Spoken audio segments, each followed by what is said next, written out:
Kimberly Bell. Un simple deseo de empezar de nuevo condujo a un misterio escalofriante y sin resolver. Cuando Kimberly Bell, de 51 años, desapareció de Franktown, Colorado, en el verano del 2019, nadie podría haber predicho los oscuros secretos que surgirían años después. Sin restos recuperados y con inquietantes evidencias encontradas, se arrestó a 2 sospechosos.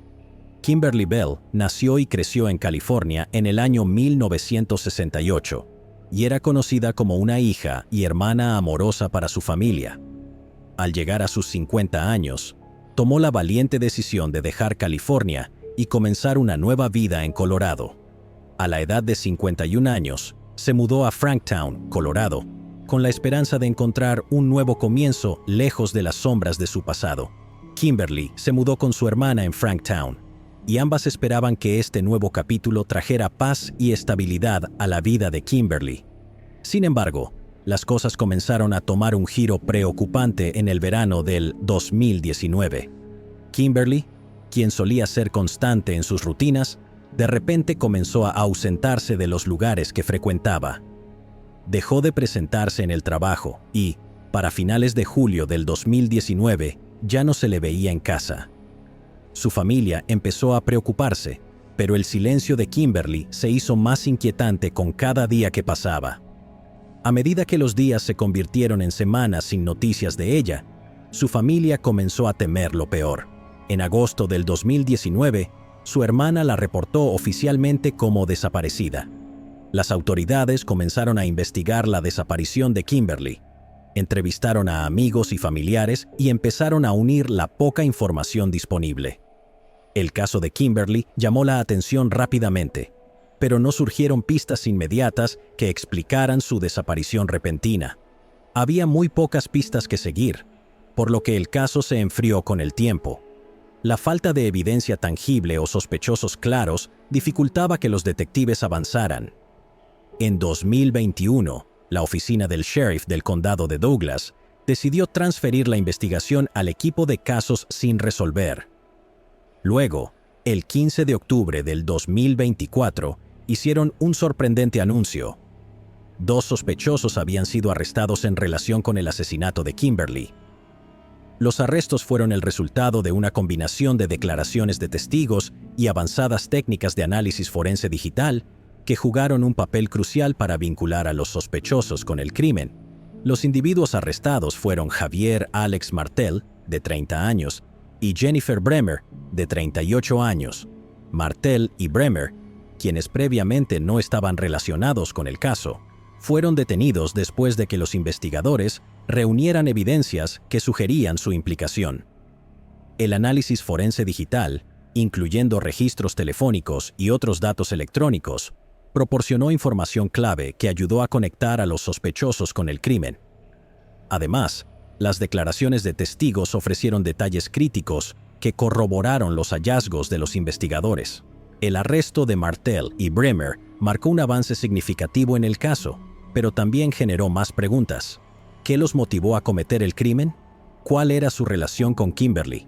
Aunque el arresto trajo algo de claridad, la investigación estaba lejos de concluir. Las autoridades continuaron profundizando en los antecedentes de los sospechosos y sus posibles vínculos con Kimberly, con la esperanza de descubrir toda la verdad detrás de su trágico destino. Los detectives del condado de Douglas reconstruyeron una escalofriante secuencia de eventos que detalla lo que creen que ocurrió el 22 de julio del 2019. Según la investigación, Martel y Bremer fueron vistos con Kimberly ese día. Estaban con ella en su vehículo rentado en un estacionamiento de transporte público en Denver. Fue allí, según los informes policiales, donde Martel le pidió a Bremer que tomara el volante. Mientras ella se movía al asiento del conductor, Martel, supuestamente, comenzó a estrangular a Kimberly en el asiento trasero, un violento ataque que continuó hasta acabar con su vida. Tras su fallecimiento, los 2 sospechosos realizaron varios movimientos escalofriantes en un intento de encubrir el crimen.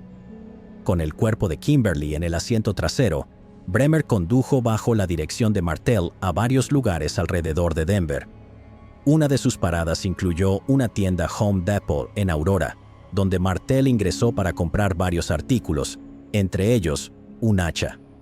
Sus acciones fueron claramente premeditadas y calculadas cuidadosamente, utilizando cada parada para reunir materiales que ayudarían a ocultar las evidencias del asesinato.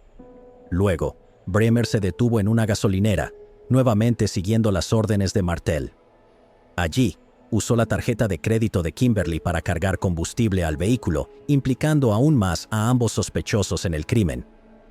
Cada movimiento de ese día parecía meticulosamente planeado, utilizando los recursos de Kimberly para ejecutar su plan de escape. La transacción con la tarjeta de crédito no solo dejó un rastro digital para que los investigadores lo siguieran, sino que también demostró el desprecio de los sospechosos por la vida y dignidad de Kimberly, utilizando sus pertenencias incluso después de haberle quitado la vida.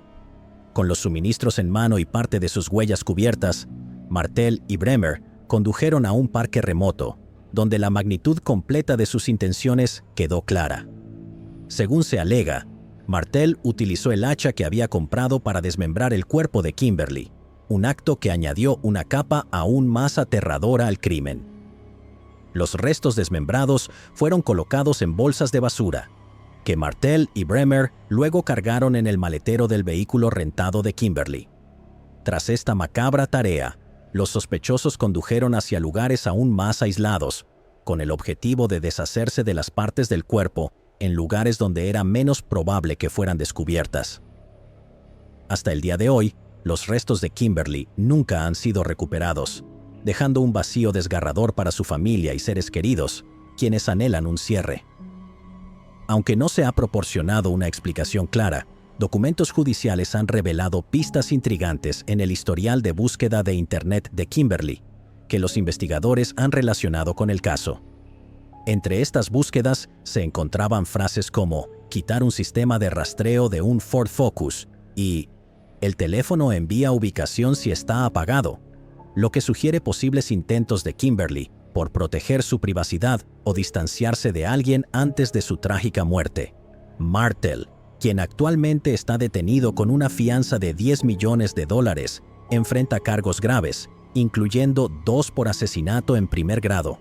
Bremer, por su parte, ha sido acusada de encubrimiento de un crimen y robo de identidad, ya que participó en la ocultación del delito y usó la tarjeta de crédito y el vehículo de Kimberly durante el crimen. A diferencia de Martel, Bremer ha sido liberada bajo fianza, pero continúa enfrentando importantes consecuencias legales por su implicación. Jenny Lee Johnson. Un día ordinario se convirtió en un misterio de décadas para la pequeña comunidad del condado de King and Queen, Virginia. Lo que comenzó como una visita de rutina a una amiga terminó en tragedia, cuando Jenny Lee Johnson fue vista por última vez el 22 de noviembre de 1991, y su cuerpo sin vida fue descubierto al día siguiente. La comunidad quedó impactada cuando, 33 años después, se realizó un arresto. Jenny Lee Johnson nació en 1945 como la adorada hija de su familia. Pasó la mayor parte de su vida en el condado de King and Queen, una zona rural conocida por su belleza escénica y su encanto de pueblo pequeño. En lo que parecía ser un día ordinario 22 de noviembre de 1991, Jenny decidió visitar a una amiga, probablemente esperando nada más que una tarde de conversación y compañía. Había pasado parte del día visitando a su amiga y, al salir de la casa, nada parecía fuera de lo normal. Cuando Jenny no llegó a casa esa noche, su familia y amigos comenzaron a preocuparse. Las horas pasaron sin noticias de ella, un silencio inusual que llenó de temor a sus seres queridos. Su familia contactó a vecinos y revisó lugares familiares, con la esperanza de que solo se hubiera retrasado.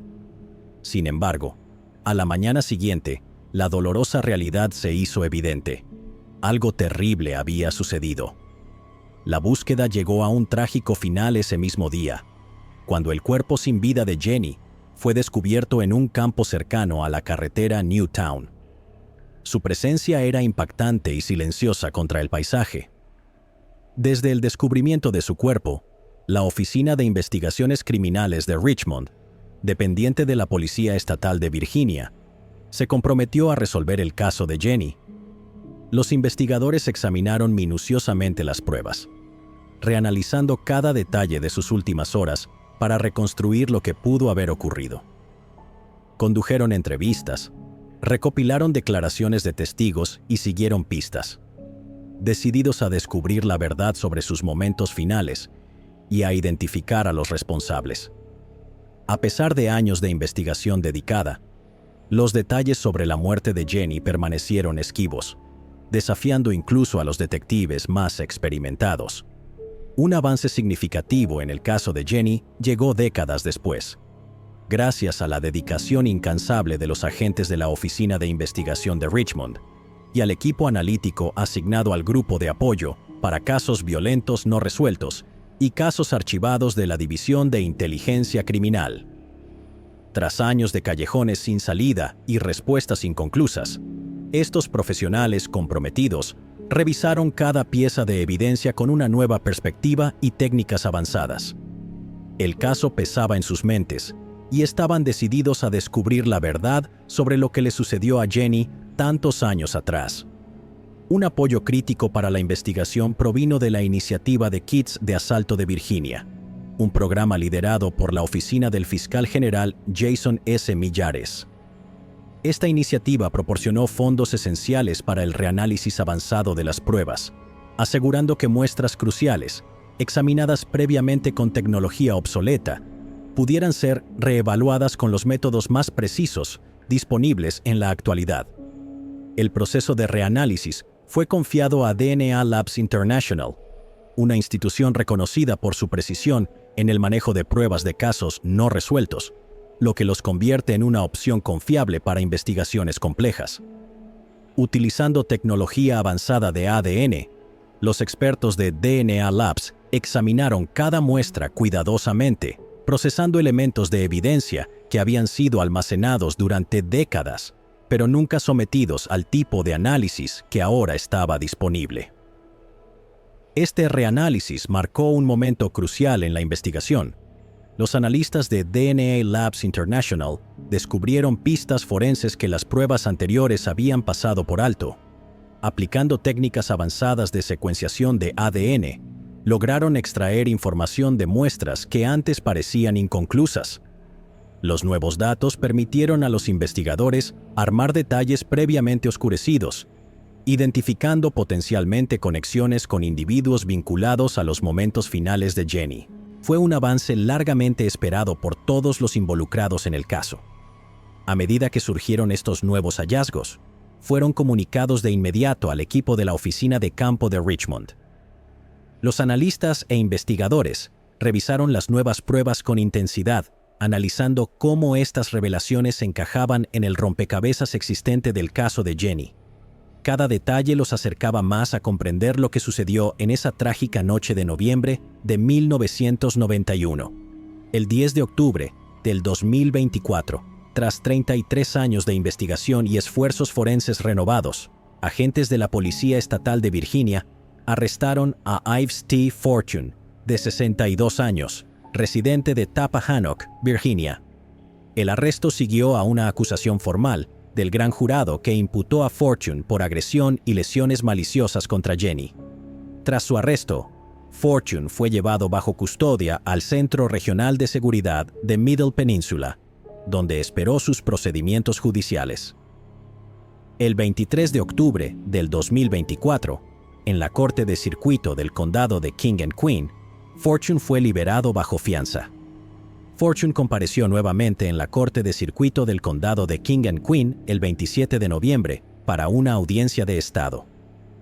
Ahora está programado para un juicio con jurado de 2 días que comenzará el 27 de marzo del 2025. Hiram Ross Graham, un veterano de la Segunda Guerra Mundial, que se convirtió en lechero tras enfrentar los horrores de la Batalla de las Ardenas y la liberación de 2 campos de concentración, fue encontrado junto a su camión de leche, asesinado con un disparo en la cabeza al estilo de una ejecución. Su perpetrador evadió la justicia durante más de 50 años. Hiram Ross Graham se había convertido en lechero después de regresar al condado de Indian River tras servir en la guerra en Europa. El 11 de abril de 1968, mientras repartía leche en Florida, no regresó a casa después del trabajo. La policía inició una búsqueda, y su cuerpo y camión de leche fueron avistados desde un avión en lo profundo del bosque. Hiram había sido baleado varias veces. El alguacil Eric Flowers declaró que fue asesinado al estilo de una ejecución y describió la escena como escalofriante. Una testigo informó a la policía que vio a Hiram hablando con dos hombres que caminaban al costado de la carretera. Dijo que Hiram conversó con ellos y anunció que volvería en breve. Los tres hombres se fueron juntos en el camión de leche. A pesar de los esfuerzos exhaustivos, el culpable evadió la justicia, y el caso quedó sin resolver durante 38 años. En 2006, una entrevista que Larry Graham, el hijo de Hiram, concedió a un medio local, revitalizó el caso. Fue también la primera vez que los investigadores obtuvieron información sobre un posible sospechoso involucrado. Thomas Williams le escribió una carta al editor del periódico tras ver la cobertura del caso, afirmando que había sido acusado del crimen, pero negó tener conocimiento o participación en él. La pista se enfrió nuevamente, y en 2016 Thomas falleció. Sin embargo, en febrero del 2022, Thomas volvió al radar después de que un recluso de la cárcel del condado de Indian River, que se decía estaba relacionado con Thomas, les declaró a los detectives que éste le había confesado haber acabado con la vida del lechero en 1968. Luego, en diciembre del 2023, los detectives hablaron con una mujer en Miami que había estado casada con Thomas. Esta mujer no conocía al otro miembro de la familia y nunca había hablado con él. Sin embargo, ella les contó a los detectives la misma confesión. En abril del 2024, el detective Flowers dijo: "Esto nos da, en última instancia, dos testigos independientes que afirman que este hombre les confesó el asesinato del lechero". Flowers señaló que ambos testigos solo estuvieron dispuestos a hablar porque Thomas Williams ya no estaba vivo. Los testigos lo consideraban una amenaza, pero ahora que había fallecido, encontraron el valor para presentarse. Larry Graham, hijo de Hiram, calificó el anuncio como agridulce, señalando que estaba muy satisfecho de que el caso pudiera cerrarse. Hiram fue recordado como un querido lechero y un veterano condecorado que recibió un corazón púrpura. ¡Dale, Williams! Una llamada de rutina para ayudar a un automovilista varado llevó a la misteriosa desaparición de un querido mecánico y padre de familia. El 27 de mayo de 1999, Dale Williams salió de su taller de reparación de autos en Nucla, Colorado, para ayudar a alguien en necesidad, pero nunca regresó. Días de búsqueda desesperada revelaron únicamente su camioneta abandonada en un río embarrado. Sin embargo, el arresto relacionado con el caso ocurriría más de 2 décadas después. Dale Dwayne Williams nació el 15 de julio de 1956 en la pequeña localidad Nucla, Colorado, donde pasaría toda su vida construyendo una familia, una carrera y una sólida reputación. Al llegar a la adultez, Dale se convirtió en un hábil técnico automotriz y emprendedor. Abrió Dale's Pro Body Shop, un taller de reparación de carrocerías que rápidamente se volvió un pilar en la comunidad. También diversificó sus actividades empresariales con otros negocios como Showtime Movie Rentals y realizó inversiones en varios edificios. La tarde del 27 de mayo de 1999, cuando Dale no llegó a casa para cenar, su esposa Diana, con quien llevaba 23 años de matrimonio, asumió que simplemente estaba ocupado. Acostumbrada a las largas horas que Dale dedicaba a su taller, Diana imaginó que probablemente estaba absorto en alguna reparación y no había notado la hora. Sin embargo, al llegar la noche, mientras se preparaba para ir a la cama, empezó a preocuparse. Dale siempre se aseguraba de llamar a casa si iba a llegar tarde, pero esa noche no se había comunicado. Intranquila, Diana llamó varias veces al teléfono del taller, pero no obtuvo respuesta. Intentó racionalizar el silencio pensando que tal vez Dale no había escuchado el teléfono por el ruido de las herramientas neumáticas o el equipo pesado. Al acercarse las 10 de la noche, Diana se acostó, tratando de ignorar la creciente sensación de inquietud. Al amanecer, sus peores temores se intensificaron al ver que Dale todavía no había regresado. Diana se ocupó rápidamente de preparar a sus hijos para la escuela, y en cuanto estuvieron en la escuela, condujo directamente al taller de Dale. Al llegar, buscó por todo el lugar, pero él no estaba. Entonces, fue a la casa de la madre de Dale, Ida, con la esperanza de que tal vez hubiera pasado por allí. Ida tampoco había tenido noticias de él y compartía la creciente preocupación de Diana. Juntas decidieron comenzar a buscar por el pueblo, deteniéndose primero en las chatarrerías cercanas, donde Dale podría haber ido a buscar piezas. Mientras recorrían los lugares familiares, comenzaron a aceptar la realidad. No era típico de Dale desaparecer sin avisar, especialmente a solo días de la graduación de secundaria de su hija. Decidieron contactar a las autoridades, quienes comenzaron a reconstruir sus actividades del 27 de mayo. La investigación comenzó con una breve visita a la oficina de la amiga de Dale, Tammy Lawrence, alrededor de las 12:15 de la tarde. Tammy recordó que Dale pasó por su oficina para informarle que no podría reparar el parabrisas de su camioneta hasta el miércoles siguiente. Esta visita le pareció inusual, ya que Dale fácilmente podría haber transmitido el mensaje por teléfono. Aún más extraño fue que parecía estar enfocado en su próximo cometido: ayudar a un automovilista varado. Tammy recordó que Dale mencionó que iba a asistir a alguien cuyo auto se había averiado, pero no podía quitarse una sensación de inquietud sobre ese encuentro. Se preguntaba si Dale también había sentido algo similar acerca del automovilista al que planeaba ayudar. Esa breve interacción fue la última vez que alguien lo vio. Después de salir de su oficina, Dale desapareció sin dejar rastro, y nadie más informó haber visto a Dale con vida nuevamente. Investigaciones adicionales revelaron que el amigo de Dale, el pastor Tom Ross, había estado con él poco antes de su visita a Tammy. Tom y su joven hijo habían pasado por el taller de Dale esa mañana para que reparara el parabrisas de la camioneta de la iglesia. Aunque Dale mencionó que tenía una agenda muy ocupada ese día, logró hacer tiempo para una breve partida de dardos con Tom. Durante el juego, sonó el teléfono del taller, interrumpiendo su conversación casual. Dale atendió la llamada, y Tom recordó que el interlocutor le dijo a Dale que estaba varado en un tramo remoto de carretera, aproximadamente 1 kilómetro al este de una pequeña tienda rural en Bedrock, Colorado. Según Tom, Dale se mostró concentrado y serio mientras hablaba con quien llamó, quien Tom creía que era una mujer. Aunque Dale ofreció llevar su grúa, la persona al teléfono lo rechazó, insistiendo en que el problema era menor.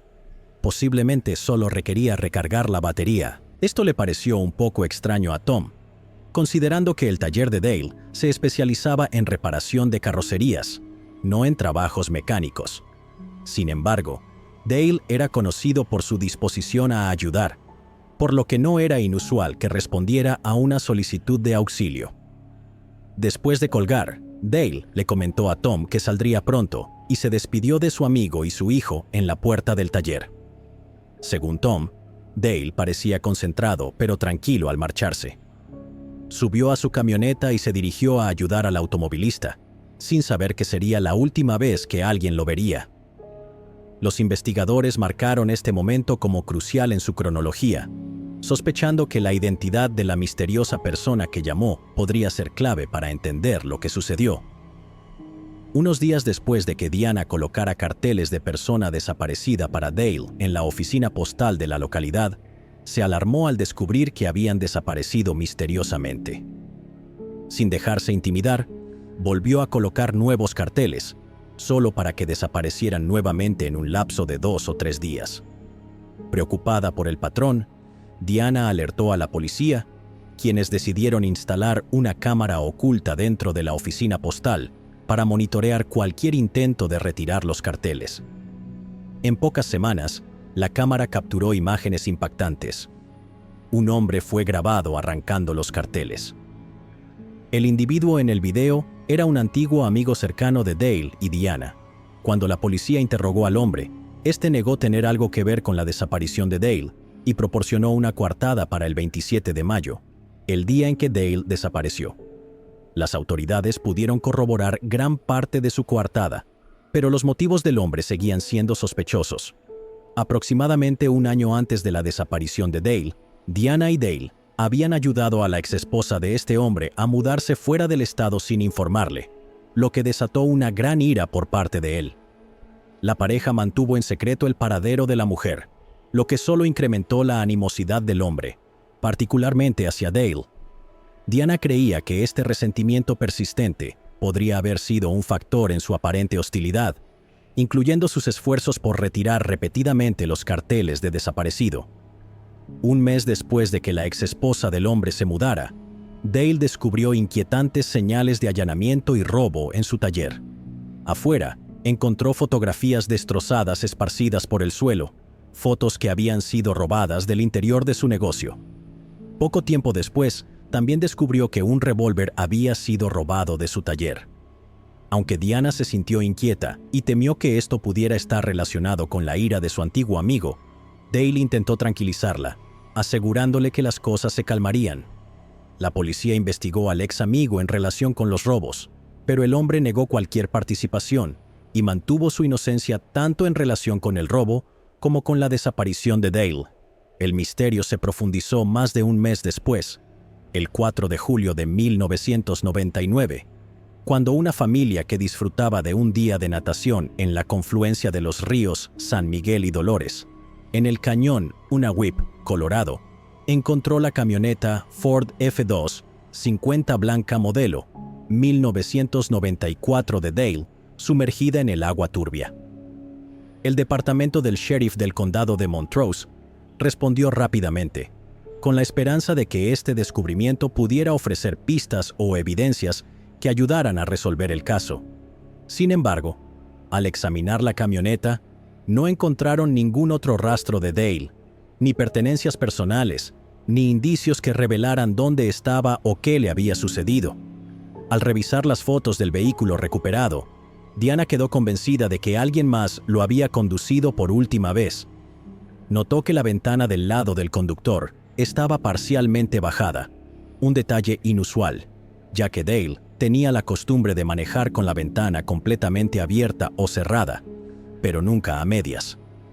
Este pequeño y perturbador detalle convenció a Diana de que otra persona había estado tras el volante. Los investigadores ampliaron su búsqueda, desplegando equipos de buceo para rastrear las aguas cercanas al lugar donde se encontró la camioneta y examinando minas abandonadas en la zona. A pesar de los esfuerzos exhaustivos, no se encontró ni a Dale ni evidencia adicional. Durante años, el caso permaneció estancado, pero sus hijas nunca perdieron la esperanza. Utilizaron plataformas de redes sociales para atraer nuevamente la atención hacia su desaparición, y sus esfuerzos lograron un renovado interés por parte de las autoridades. En mayo del 2019, la Oficina de Investigación de Colorado hizo un llamado público en busca de ayuda, solicitando específicamente cualquier información sobre la persona no identificada que había llamado a Dale el día de su desaparición. Esta atención renovada llevó a una nueva reapertura del caso. En septiembre del 2023 se lanzó una nueva investigación, marcando un cambio en el curso de las pesquisas. Un mes después, en octubre del 2023, la oficina del sheriff del condado de Montrose y la Oficina de Investigación de Colorado actuaron basándose en una pista y registraron una residencia en la localidad tras recibir información de que el cuerpo de Dale podía estar enterrado en la propiedad. Sin embargo, no se ha confirmado si se encontró algo significativo durante la búsqueda. El 17 de octubre del 2024, Dan Bishop, el antiguo amigo de Dale de 68 años, fue arrestado y acusado de asesinato en primer grado. Los investigadores creen que Bishop, en colaboración con su primo fallecido, Belden Barnes, y la novia de este último, también fallecida, planificaron y ejecutaron el asesinato de Dale. Las autoridades alegan que Debbie Lacey, la novia de Barnes, actuó como señuelo al llamar al taller de Dale el día de su desaparición para solicitar ayuda con un vehículo varado ubicado a unos 16 kilómetros al suroeste de la localidad. Esta revelación aportó nueva claridad al caso, confirmando las sospechas de que los agravios personales de Bishop desempeñaron un papel central en el trágico destino de Dale. Además, las investigaciones revelaron que Bishop supuestamente compensó a su primo Barnes con un Corvette de lujo a cambio de su ayuda en el asesinato. Bishop está detenido con una fianza de $1 millón mientras espera su juicio. Aún no se sabe con certeza si el cuerpo de Dale ha sido recuperado, ya que los investigadores no han divulgado información sobre su paradero. Esther Ann Granger. En 1978, durante un proyecto rutinario de remodelación en una casa de Batavia, Illinois, los trabajadores hicieron un descubrimiento impactante: un cráneo humano oculto detrás de una pared. Una joven que perdió la vida en 1866 y fue enterrada en Indiana, viajó más de 130 kilómetros hasta un suburbio de Chicago, solo para ser descubierta más de un siglo después. Los investigadores enfrentaron numerosos desafíos para desentrañar el misterio de sus restos y lograr un avance que reveló su identidad. El descubrimiento de su cráneo, olvidado tras capas de yeso y madera, no solo arrojó luz sobre un inquietante capítulo de la historia, sino que también ofreció un vistazo a la sombría práctica del saqueo de tumbas y a los avances en genealogía forense que terminaron cerrando este círculo. En 1978, durante un proyecto de remodelación rutinario en una casa de Batavia, Illinois, los trabajadores encontraron un cráneo humano oculto detrás de una pared. Este hallazgo inesperado despertó de inmediato curiosidad y preocupación en la comunidad local. Pronto, las autoridades se involucraron, ansiosas por descubrir la historia detrás de este macabro resto. La investigación inicial reveló que el cráneo era, en efecto, antiguo. Su estado sugería que había estado sepultado detrás de la pared durante muchos años.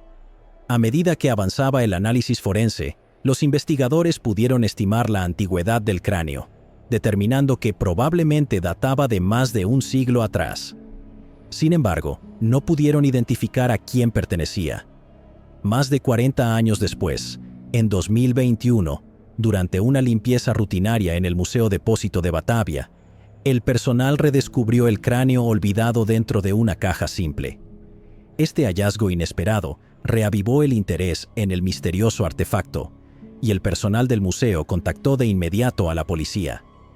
El cráneo fue trasladado a la oficina del forense del condado de Kane, donde se inició una nueva investigación, esta vez con el beneficio de la tecnología forense avanzada.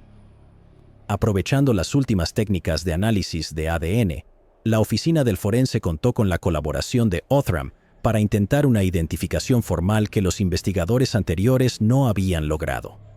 Los científicos de Othram examinaron cuidadosamente el cráneo y lograron extraer ADN utilizable a pesar de su antigüedad y de las condiciones prolongadas de almacenamiento. Con el ADN extraído, aplicaron técnicas modernas de genealogía en busca de parientes vivos que pudieran ayudar a confirmar la identidad del cráneo. En octubre del 2024, tras un exhaustivo proceso de identificación, las autoridades quedaron atónitas por sus hallazgos. El cráneo pertenecía a Esther Ann Granger, una mujer que perdió la vida en Merrillville, Indiana, en 1866. Notablemente, los esfuerzos llevaron a un vínculo con Wayne Svear, un sargento de policía retirado de 69 años que residía en Portland. Wayne, descendiente de Esther, fue notificado de los hallazgos y se mostró sorprendido y conmovido al enterarse de la conexión. Esther Ann Granger nació el 26 de octubre de 1848 en el pequeño pueblo de Merrillville. Creció en medio de dificultades, ya que su familia luchaba por salir adelante en una modesta comunidad rural. La vida en la Indiana del siglo XIX era desafiante, con pocas oportunidades y un trabajo incesante que ponía a prueba la resistencia de familias como la suya. A la temprana edad de 16 años, Esther contrajo matrimonio con Charles Granger. un hombre de un pueblo vecino que compartía un origen igualmente humilde. El matrimonio no era inusual en esa época, ya que muchas mujeres jóvenes buscaban estabilidad a través de uniones tempranas, con la esperanza de asegurar un futuro ante las inciertas condiciones de la vida rural. Poco después de casarse, Esther quedó embarazada, un acontecimiento que trajo emoción, pero también había temor, dado los altos riesgos asociados con el parto durante el siglo XIX. En mayo de 1866, Esther dio a luz a una niña. Por un breve momento, experimentó la alegría de la maternidad, sosteniendo a su recién nacida con una mezcla de asombro y alivio. Sin embargo, esta felicidad pronto fue eclipsada por la tragedia. Debido a complicaciones surgidas durante el parto, la salud de Esther se deterioró rápidamente. En una época en la que incluso las complicaciones menores podían resultar fatales, su condición empeoró sin que existieran intervenciones médicas disponibles. Esa misma noche, tras el nacimiento de su hija, la vida de Esther comenzó a apagarse, dejando a su familia devastada. El fallecimiento de Esther fue un golpe devastador para su joven esposo, Charles, quien quedó sumido en el duelo por la pérdida de su esposa y enfrentando la nueva responsabilidad de cuidar solo a su recién nacida. Durante la reciente investigación, fue impactante descubrir que el cráneo de Esther se encontraba a más de 130 kilómetros del lugar donde perdió la vida, planteando preguntas inquietantes. Esther había sido enterrada en su pueblo natal más de 100 años atrás, y sin embargo, aquí estaba su cráneo, oculto en la pared de una casa en Illinois. Los investigadores especularon que Esther probablemente fue víctima del saqueo de tumbas, una práctica sombría que era perturbadoramente común y lucrativa durante finales del siglo XIX. En esa época, la demanda de cadáveres humanos para estudios médicos era alta, y dado el acceso legal limitado a cuerpos, algunas personas recurrían al saqueo de tumbas como una fuente de ingresos rápidos. Estos ladrones podían ganar el equivalente a 3 o 4 meses de salario por un solo cuerpo, vendiéndolo a instituciones médicas para estudios anatómicos. Dadas las circunstancias alrededor del fallecimiento de Esther y la época en la que vivió, las autoridades supusieron que su cuerpo podría haber sido exhumado poco después de su entierro y transportado para satisfacer la demanda de las escuelas de medicina cercanas, incluyendo aquellas en el área de Chicago, no lejos de Batavia. La teoría sugiere que, en algún momento, partes de los restos de Esther, quizás su cráneo, llegaron a manos de alguien relacionado con la casa de Batavia. Si esta persona era un médico, un estudiante de medicina o simplemente alguien con acceso a especímenes anatómicos, parecía probable que inicialmente hubiera adquirido el cráneo de Esther con fines de estudio. Con el tiempo, sin embargo, las implicaciones legales y éticas de poseer un cráneo humano podrían haber llevado a esta persona a ocultarlo, temiendo las repercusiones si se descubría. Esconder el cráneo detrás de una pared habría sido una solución desesperada de último momento, una forma de ocultar pruebas sin arriesgarse a problemas legales. El caso representó un logro significativo para Outram, ya que los restos de Esther eran los más antiguos con los que habían trabajado, y ella se convirtió en una de las personas más antiguas identificadas a través de la genealogía genética forense. Una vez que se confirmó la identidad de Esther, las autoridades tomaron medidas para honrar su memoria y brindar algo de cierre a su familia. Se llevó a cabo una ceremonia privada en el cementerio West Batavia, donde sus restos fueron reinhumados. Usando los datos forenses recopilados de su cráneo, los investigadores colaboraron con artistas forenses para crear un boceto compuesto de Esther. Esta representación ofreció una visión de cómo probablemente lucía en vida, una imagen conmovedora y personal que conectó su pasado distante con el presente. Aunque las circunstancias exactas de cómo su cráneo terminó detrás de una pared siguen siendo un misterio, este caso marca un avance logrado mediante la genealogía forense moderna y una renovada dedicación a la justicia histórica. Leo Michael Murray. En 1999 se encontraron los restos de un hombre, pero permaneció sin identificar durante más de 2 décadas. Un hombre devoto y retirado desapareció dejando únicamente una maleta con pertenencias personales cuidadosamente seleccionadas. En enero de 1999, los restos de un individuo no identificado fueron descubiertos cerca de la carretera estatal 46 y la interestatal 65 en Columbus, Indiana. El Departamento de Policía de Columbus acudió al lugar y determinó que los restos pertenecían a un hombre adulto de raza blanca, con una altura aproximada de 1,82 m y un peso entre 91 y 122 kilogramos. Se creía que tenía entre 50 y 60 años. 2 revólveres fueron encontrados cerca del cuerpo, y los investigadores determinaron que había perdido la vida por una única herida de bala. No se encontraron indicios de un crimen. Con los años, los investigadores realizaron numerosos intentos para identificar al hombre, empleando diferentes métodos, como análisis de huellas dactilares, solicitudes de ayuda pública en comunicados de prensa, envío de boletines a las fuerzas de seguridad regionales e ingresando sus características en bases de datos nacionales. En 2013, el FBI desarrolló un boceto forense que mostraba cómo podría haber lucido el hombre en vida, el cual fue divulgado al público. Los detalles de la desaparición fueron ingresados en el Sistema Nacional de Personas Desaparecidas y No Identificadas, con la esperanza de encontrar coincidencias o nuevas pistas. Sin embargo, con el paso de los años, no surgió nueva información. En 2024, después de más de 2 décadas de incertidumbre, el Departamento de Policía de Columbus, en colaboración con Outram, por fin logró un avance en el caso. Utilizando tecnología forense de última generación, los investigadores pudieron hacer coincidir exitosamente una muestra de ADN proporcionada por un miembro de la familia con el perfil de ADN del hombre desconocido, identificándolo como Leo Michael Murray. La clave para resolver el misterio llegó cuando el sobrino de Leo se presentó y proporcionó una muestra de ADN. La familia, que había temido lo peor durante mucho tiempo, obtuvo la confirmación que tanto buscaban. El sobrino había visto el boceto compuesto del FBI basado en las pruebas disponibles y, al observarlo, pudo identificar a su tío Leo. Este hombre, un nativo de Ohio de 61 años, llevó una vida aparentemente sencilla, pero intrigante, convirtiéndose en el centro de una investigación que se extendió por más de 2 décadas.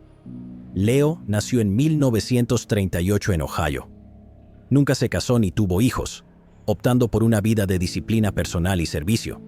Fue un devoto católico que trabajó durante muchos años en Bell & Howell, una compañía que proporcionaba soluciones de automatización para diversas industrias, como el comercio minorista, la producción, el correo y el sector industrial. Su carrera en Bell & Howell lo llevó por todo el mundo, permitiéndole experimentar diferentes culturas y entornos. Antes de su trabajo en el ámbito corporativo, Leo sirvió en el ejército como policía militar, una experiencia que moldeó su sentido del deber y la responsabilidad. Al entrar en sus 60 años, Leo parecía estar disfrutando de un periodo más tranquilo, dedicando su tiempo a su fe y a su familia. Mantenía relaciones cercanas, especialmente con su sobrina, quien era una de las pocas personas con las que mantenía contacto regular. A menudo hablaban por teléfono, y él confiaba en ella para que cuidara de sus pertenencias personales, sabiendo que ella lo ayudaría a gestionar sus asuntos cuando fuera necesario. Uno de los eventos más notables en la vida de Leo ocurrió poco antes de su desaparición. Confió en su sobrina, contándole que planeaba hacer un viaje a Florida. Le dio su computadora, diciéndole que la usara para mantenerse en contacto con él mientras estuviera fuera. Este gesto parecía significar que tenía la intención de estar fuera por un tiempo, quizás incluso de manera indefinida. Pero nadie podría haber previsto que su viaje daría lugar a una serie de eventos que cambiarían su vida por completo. Leo dejó su casa con la intención de visitar a su familia y disfrutar del cálido clima. Sin embargo, poco después de su partida, las cosas tomaron un giro oscuro. La comunicación de Leo cesó y nadie pareció saber de él después de eso. Su sobrina, preocupada por su repentino silencio, se comunicó con amigos y familiares en Florida, pero nadie pudo confirmar su paradero ni proporcionar información sobre su plan. A medida que los días se convirtieron en semanas sin noticias de Leo, las preocupaciones crecieron. Lo que se suponía que sería una escapatoria simple, se convirtió en algo mucho más inquietante. Después de la desaparición de Leo, se descubrió una maleta que proporcionó más pistas desconcertantes sobre su destino. Dentro de la maleta, las autoridades encontraron varios objetos que parecían contar una historia de finalización.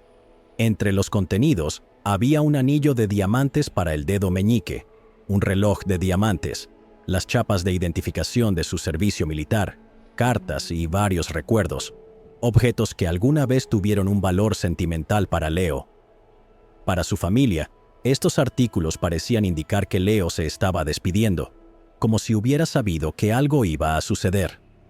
Lo que más destacaba era el hecho de que había elegido cuidadosamente no dejar nada en la maleta que pudiera llevar a alguien directamente hacia él. Era como si quisiera ser olvidado o, quizás, borrado intencionalmente de las vidas de aquellos que lo amaban. La familia, profundamente afectada por el descubrimiento, comenzó a reconsiderar su comprensión de la desaparición de Leo. Siempre lo habían visto como un hombre de rutina y simplicidad, alguien que nunca cortaría sus lazos de manera abrupta, pero el contenido de la maleta sugería lo contrario. Tal vez Leo sabía que su tiempo estaba por terminar o que se adentraba en una situación desconocida y peligrosa. La ausencia de una explicación clara en la maleta solo sumó al dolor y la confusión de la familia, dejándolos con la inquietante sensación de que Leo había planeado cuidadosamente su partida. La pregunta seguía siendo, ¿por qué habría elegido desaparecer sin dejar rastro? ¿Y por qué había dejado atrás estos artefactos simbólicos que parecían señalar un adiós? Para aumentar el misterio, estaba el hecho de que el vehículo de Leo nunca fue encontrado. Su familia no tenía idea de dónde podría haber ido y las autoridades tenían poca información.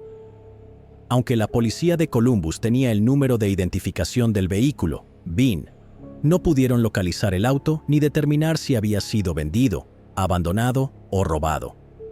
La ausencia del vehículo solo profundizó la sensación de que la desaparición de Leo no había sido un accidente. Era como si todo lo relacionado con él hubiera desaparecido en el aire. Su familia se quedó preguntándose si el auto pudo haber sido utilizado por otra persona o si contenía más pistas que pudieran ayudar a resolver el misterio de lo que le había sucedido. Otro detalle extraño salió a la luz cuando se examinaron más de cerca las pertenencias de Leo. Se encontró que tenía una llave postal. La llave no tenía explicación inmediata, y la familia no sabía por qué Leo la habría tenido en su posesión. Era un objeto que parecía fuera de lugar, añadiendo otra capa de intriga al caso. ¿Podría Leo haber estado involucrado en algo ilegal o secreto? ¿Algo que había mantenido oculto de su familia y amigos? A pesar de los mejores esfuerzos de la familia y las autoridades, no hubo avances en el caso en ese momento.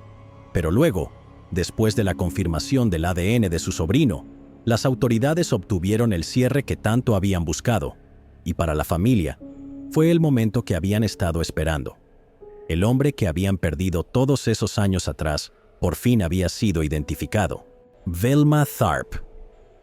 El 15 de junio del año 2000, el cuerpo sin vida de Velma Tharp fue encontrado en un callejón de Nashville, Tennessee, lo que dio inicio a una investigación que parecía sencilla al principio. Paul Shane Garrett, un conductor de grúa sin antecedentes penales, fue rápidamente arrestado y coaccionado para que confesara, a pesar de su insistencia en su inocencia. Condenado por el horrible crimen, Garrett pasó años tras las rejas mientras la verdad permanecía oculta. Pero años después, cuando surgieron nuevas pruebas y el caso fue reexaminado, surgieron preguntas que sugerían que la verdadera historia podía ser mucho más diferente y desconcertante de lo que cualquiera había imaginado. Esto dejó a muchos preguntándose qué realmente había sucedido esa noche y si un hombre inocente pudo haber sido encarcelado injustamente. La mañana del 15 de junio del 2000 se hizo un espantoso descubrimiento en un tranquilo callejón detrás del 1209 de Mechary Boulevard, en el norte de Nashville. Un transeúnte tropezó con el cuerpo sin vida de una mujer, que luego fue identificada como Velma Tharp, de 30 años, una prostituta conocida en la comunidad local. Velma fue encontrada parcialmente vestida, con el cuerpo colocado de una manera que sugería una lucha violenta. Un patólogo forense determinó que había fallecido debido a un trauma contundente en la cabeza y el cuello, probablemente por estrangulamiento. A pesar de no haber signos inmediatos de agresión sexual, los investigadores tomaron una muestra de agresión y pruebas forenses de su cuerpo. Al principio, los detectives especularon que el asesinato de Velma estaba relacionado con una serie de asesinatos sin resolver que habían tenido como objetivo a prostitutas en la zona, aunque no se pudo hacer una conexión definitiva en ese momento. La investigación pareció estancarse hasta más de un año después, cuando la atención se centró en Paul Shane Garrett, un operador de grúa de 27 años. Garrett ya había estado bajo el radar por una acusación no relacionada. Una prostituta que se estaba quedando frente a su casa se presentó con acusaciones de que Garrett la había agredido en su camión un año antes. La mujer, que luchaba contra el abuso de sustancias y enfrentaba problemas legales, reportó el asalto mientras estaba arrestada durante una búsqueda de rutina. Aunque sus acusaciones eran inestables debido a su historial, fueron suficientes para llamar la atención de la policía. El 8 de agosto del 2001, Garrett dio su primera declaración al detective Roy Donaway y a varios otros detectives. Garrett admitió haberse encontrado con prostitutas y dio una muestra de sangre, pero negó cualquier participación en el asesinato de Velma. El detective Donaway le dijo falsamente que los testigos lo habían ubicado en la escena y Garrett, llamando mentiroso al detective, dejó la estación. El 12 de agosto, Garrett regresó a la estación, donde los detectives lo presionaron sobre su historial. Al mostrarle una foto de una mujer que lo había acusado de agresión, Garrett negó la acusación, explicando que ella era una prostituta del vecindario a la que él había denunciado por actividad relacionada con sustancias ilegales. Más tarde ese día, Garrett fue arrestado. La orden de arresto afirmaba que él se había implicado en el crimen, lo cual Garrett negó. Al día siguiente, los detectives siguieron desafiándolo, sugiriendo que su ADN podría vincularlo con el crimen. Garrett ofreció hacerse una prueba de polígrafo y negó haberle hecho daño a alguien. Se realizó una breve prueba de polígrafo que fue mal administrada y luego se demostró que no era confiable. Garrett continuó negando su participación, afirmando: "Si hubiera tomado la vida de alguien, creo que lo sabría". En una audiencia preliminar el 30 de agosto, el detective Donaway testificó que Garrett había admitido haber estrangulado a Velma hasta que ella se contrajo, pero la entrevista grabada no mostró tales declaraciones. Informantes de la cárcel luego afirmaron que Garrett había confesado, pero su testimonio también se desmoronó. En marzo del 2002, Garrett fue acusado de agresión y asesinato brutal, pero las pruebas de ADN tomadas del kit de agresión más tarde lo excluyeron. En junio del 2003, después de años de acusaciones falsas y manipulaciones, Garrett se declaró culpable de homicidio involuntario. El cargo de agresión fue desestimado y fue sentenciado a 15 años de prisión.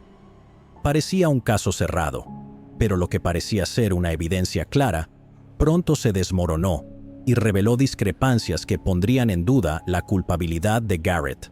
En 2004, el detective Donaway y la oficina del fiscal del condado de Davidson recibieron un informe del Buró de Investigación de Tennessee, TBI, por sus siglas en inglés, sobre una coincidencia de ADN en el caso de Velma. El ADN de una muestra coincidió con el de Calvin Atchison, un hombre de 35 años con antecedentes por agresión y violencia doméstica. Se solicitó una muestra de comparación de Atchison, pero el detective Donaway nunca le dio seguimiento y no se tomó ninguna acción por parte de la oficina del fiscal. 7 años después, en 2011, los detectives de la policía de Nashville, Roland y Postiglione, comenzaron a revisar casos no resueltos relacionados con prostitutas asesinadas, cuando se encontraron con el archivo de Velma y hallaron el informe sobre la coincidencia de ADN de Atchison. Después de reunirse con Atchison, quien negó cualquier participación, pero admitió contacto frecuente con prostitutas en ese entonces, obtuvieron una nueva muestra de él. El ADN de Atchison coincidió nuevamente con el encontrado en Velma. Garrett, quien había sido condenado por el asesinato de Velma en 2004, había mantenido su inocencia todos esos años. Explicó que se declaró culpable después de ser coaccionado durante una prolongada estancia en la cárcel, sin poder pagar la fianza. En una entrevista con los detectives, Garrett reveló que fue manipulado para hacer una falsa confesión. Los hallazgos de los investigadores sugirieron que la confesión fue el resultado de técnicas de interrogatorio sugestivas, no de los recuerdos de Garrett. En agosto del 2011, la investigación quedó clara. Garrett era inocente. El detective Postiglione escribió a la oficina del fiscal, enfatizando su creencia de que Garrett había sido condenado injustamente. La fiscal adjunta Morante estuvo de acuerdo después de su revisión, afirmando que no había evidencia creíble que vinculara a Garrett con el caso y sugiriendo que su condena debía ser anulada. El 18 de diciembre del 2011, Garrett fue liberado de prisión. Para entonces, tanto el detective Dunaway como su compañero, el detective Bernard, habían estado involucrados en otras acusaciones de mala conducta. El detective Dunaway fue reasignado y el detective Bernard renunció en medio de acusaciones de mentir durante una investigación de asesinato. A pesar de la liberación de Garrett, la batalla legal continuó. En 2012, sus abogados presentaron una petición de exoneración, la cual fue inicialmente rechazada, pero la verdad comenzaba a ganar terreno. En 2020, la Unidad de Revisión de Condenas, CRU, por sus siglas en inglés, dirigida por el fiscal del distrito Glenn Funk, comenzó a reexaminar el caso y, en 2021, Atchison fue acusado de ser el responsable de la muerte de Velma. En un giro importante, la condena de Garrett fue anulada en agosto del 2021, con el juez Dalton declarando que la confesión que llevó a su condena había sido desacreditada. Garrett, quien pasó más de una década tras las rejas por un crimen que no cometió, fue exonerado completamente. En enero del 2022, Garrett presentó una demanda federal por violación de derechos civiles y, en febrero del 2023, se resolvió por $1.2 millones. La liberación y exoneración de Garrett fueron celebradas como una victoria para la justicia, pero el impacto en su vida fue profundo. Él dijo: "No pude ver crecer a mis hijos. Todo cambió". La condena errónea de Garrett, basada en coacción y evidencia ignorada, le robó más de una década de su vida. Aunque su exoneración eventual y la indemnización proporcionaron algo de restitución, ninguna compensación puede devolver el tiempo perdido o las relaciones afectadas. Igualmente trágica es la historia de Velma Tharp, cuya vida fue arrebatada violentamente y cuya memoria fue opacada por fallos en la investigación. La justicia para ella llegó décadas después, con la acusación del verdadero sospechoso, Calvin Atchison. Pero su caso es un recordatorio de que el sistema de justicia siempre debe priorizar la verdad por encima de todo. Después de que Atchison fuera detenido y acusado de la muerte de Velma, su juicio estaba programado para comenzar el 7 de octubre del 2024. El 2 de octubre se anunció que el juicio se retrasaría, debido a que la oficina del fiscal del condado de Davidson había escuchado a los abogados defensores usando dispositivos de grabación colocados en su oficina. El 11 de diciembre, el fiscal del condado de Davidson se retiró del juicio y se presentó un certificado de nombramiento especial, designando a Robert Nash, fiscal del condado de Montgomery y Robertson, como el nuevo fiscal en el caso. Abigail Joyce Williams y Liberty Rose Lynn German, dos jóvenes adolescentes, fueron a hacer una caminata en el puente Monon High sobre Deer Creek en Delphi, Indiana, el 13 de febrero del 2017. Una de las chicas publicó una foto de la otra caminando sobre el puente, después de lo cual no se volvió a saber nada de ellas. El caso recibió amplia cobertura mediática debido a que el perpetrador fue grabado en uno de los teléfonos móviles de las chicas, pero solo sería identificado años después. El 13 de febrero del 2017, alrededor de la 1:35 de la tarde, Abigail Joyce Williams, de 13 años, también conocida como Abby, y Liberty Rose Lynn German, de 14 años, también conocida como Libby, fueron dejadas por la hermana mayor de Libby, Kelsey German, en la carretera 300 Norte. Las chicas estaban caminando por el puente Monon High sobre el arroyo Deer Creek, en un área boscosa del remoto municipio de Deer Creek. A las 2:07 de la tarde, Libby publicó una foto de Abby caminando por el puente. Esa fue la última comunicación conocida de las dos chicas. Fueron reportadas como desaparecidas a las 5:30 de la tarde, después de que no se presentaran para encontrarse con el padre de Libby a las 3:15 de la tarde. Las familias buscaron inicialmente a las chicas por su cuenta antes de llamar a la policía. Las autoridades, que rápidamente comenzaron a buscar en el área, no sospecharon de inmediato que hubiera ocurrido algo sospechoso en la desaparición de las dos jóvenes. Sin embargo, al día siguiente, los cuerpos de Abby y Libby fueron encontrados alrededor del mediodía, a aproximadamente 800 metros al este del puente abandonado Monon High. Sus cuerpos fueron hallados en la ribera norte del arroyo Deer Creek. Con el hallazgo de los cuerpos, la policía inició una investigación para determinar qué les había sucedido. Inicialmente, no se dieron a conocer detalles sobre cómo terminaron las vidas de las chicas. Para el 15 de febrero, la Policía Estatal de Indiana comenzó a circular una imagen de un individuo que supuestamente fue visto en el sendero del puente Monon High, cerca de donde las dos amigas fueron asesinadas. La fotografía, de baja calidad, parece capturar a un hombre caucásico con las manos en los bolsillos y la cabeza inclinada hacia abajo, caminando sobre el puente ferroviario en dirección a las chicas. Unos días después, la persona en la fotografía, apodada el hombre del puente, fue identificada como el principal sospechoso del doble homicidio. El 22 de febrero, las autoridades publicaron una grabación de audio en la que se escucha la voz del sospechoso, aunque de manera distorsionada, diciendo «bajen la colina». Tanto el audio como las imágenes provinieron del teléfono móvil de Libby, quien fue considerada una heroína por haber tenido la agilidad mental y la fortaleza para grabar el intercambio de manera secreta. La policía indicó que se habían asegurado pruebas adicionales del teléfono, pero no las divulgaron para no comprometer futuros juicios. Para ese momento, la recompensa ofrecida en el caso se había establecido en $41,000. El 17 de julio, la policía distribuyó un retrato compuesto de la posible persona responsable de los crímenes. El retrato aparentemente fue creado a partir de testimonios de un excursionista que estaba en los senderos históricos de Delphi el día en que las muchachas desaparecieron. Casi 2 años después, el 22 de abril del 2019, la Policía Estatal de Indiana anunció una nueva dirección en el caso y publicó un nuevo retrato del sospechoso. Instaron al público a observar el retrato, escuchar el audio, observar cómo camina el hombre en el puente y enviar información a la línea de contacto de las autoridades.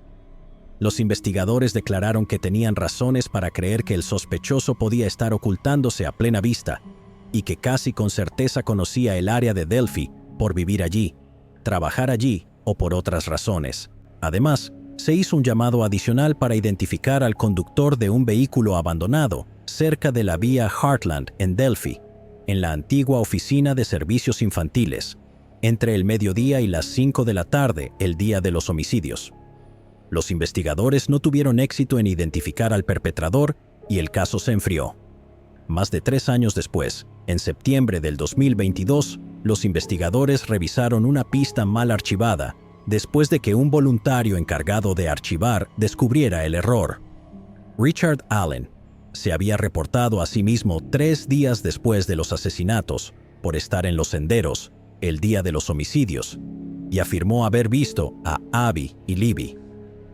El 26 de octubre del 2022, Allen fue detenido y se presentó en el tribunal 2 días después, el 28 de octubre. El 31 de octubre, la Policía Estatal de Indiana anunció que Allen había sido acusado de 2 cargos de homicidio en el caso. Allen se declaró no culpable. Su juicio, originalmente programado para comenzar el 20 de marzo del 2023, fue pospuesto para permitir que el equipo de defensa revisara el material descubierto. Se asignaron 2 defensores públicos para representar a Allen.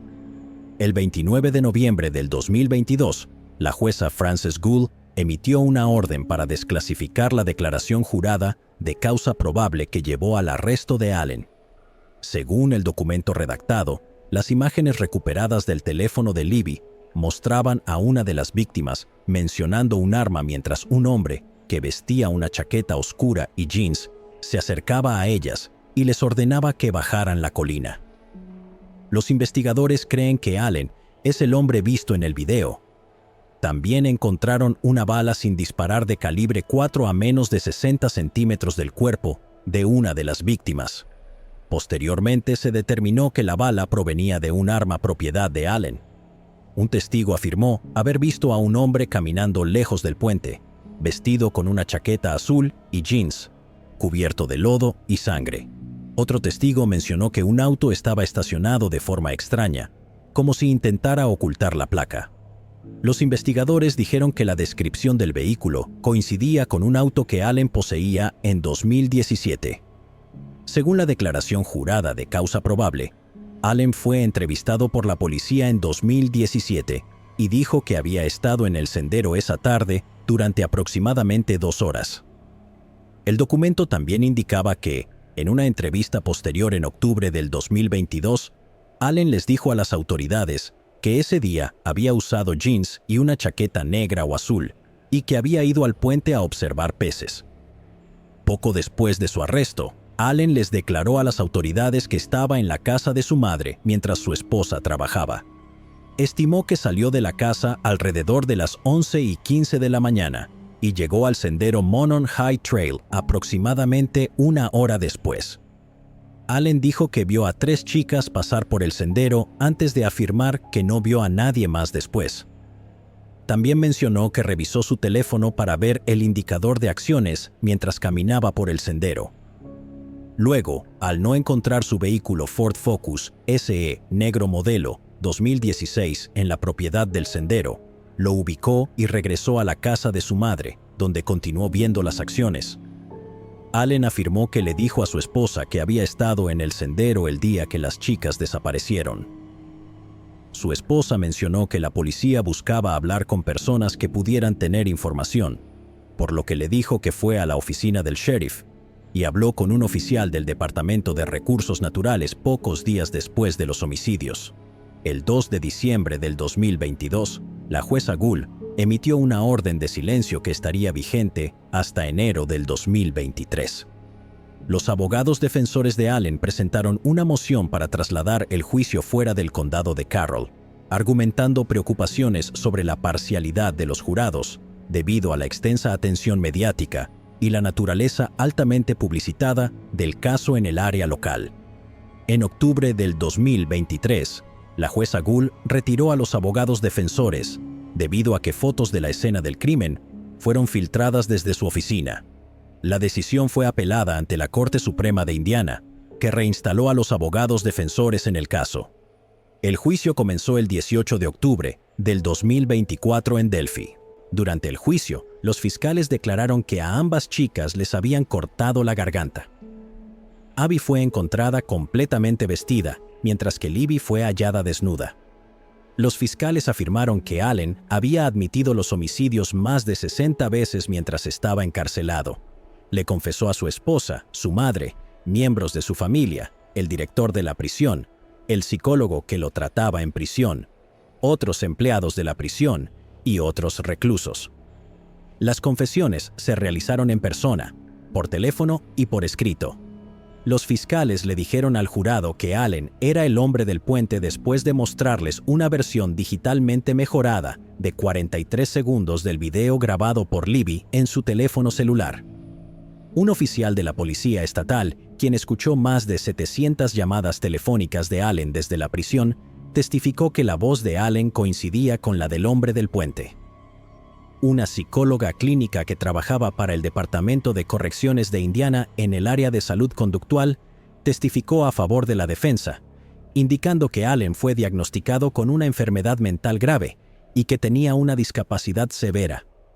Ella declaró que Allen le contó que inicialmente había planeado agredir a las víctimas, pero que huyó al ver una camioneta cercana. También confesó haber cortado la garganta de las chicas y haber cubierto sus cuerpos con ramas. La defensa también contrató a un neuropsicólogo de Carmel, quien testificó en el juicio que Allen sufría de una depresión bastante severa, así como estrés y ansiedad relacionados con el trabajo.